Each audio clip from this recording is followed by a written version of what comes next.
Hello, welcome to my channel Crafts and Kitchen. Today I'm going to show you how to make Matar Chaat or Ragda Chaat. For that, soak 1 cup dried white peas overnight and pressure cook them with water and salt.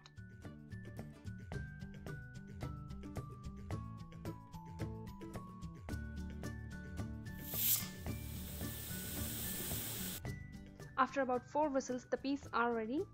Keep them aside and then we'll get started with the next step. Now the step 2 is to make the gravy. For that, in a pressure cooker or a pan, add 2 tablespoons of oil, 1 teaspoon mustard seeds, 1 teaspoon fennel seeds, 1 teaspoon ginger garlic paste. If not, you can add chopped ginger and garlic, about a tablespoon of that, and add 1 finely chopped onion. Saute the onions till they are transparent and the raw smell of ginger and garlic paste is gone. Now add 2 tomatoes finely chopped.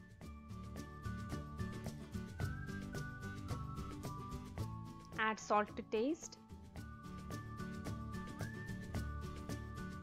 Add a teaspoon of red chili powder, a teaspoon of coriander powder and 1/4 teaspoon of turmeric. Cook until the tomatoes are soft and mushy. Once they are soft and mushy, add the cooked white peas.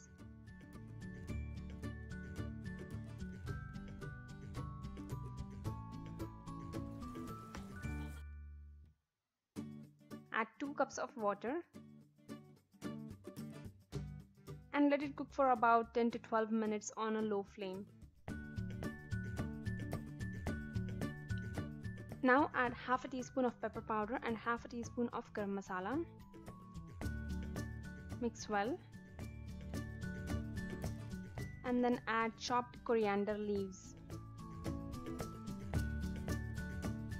Mix well and switch off the flame. The Matar Chaat is ready. You can use this as Ragda for Pani Puri also. The final step is to set up the plate for Matar Chaat.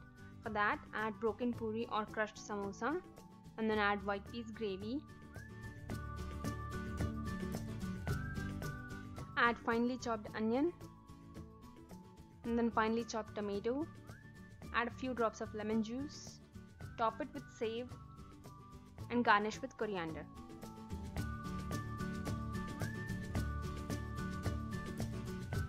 And the delicious mouth-watering plate of Matar Chaat is ready. For written recipe, please check out my blog. The link to my blog is mentioned in the description box below. Thanks for watching. Please like, share, subscribe and comment.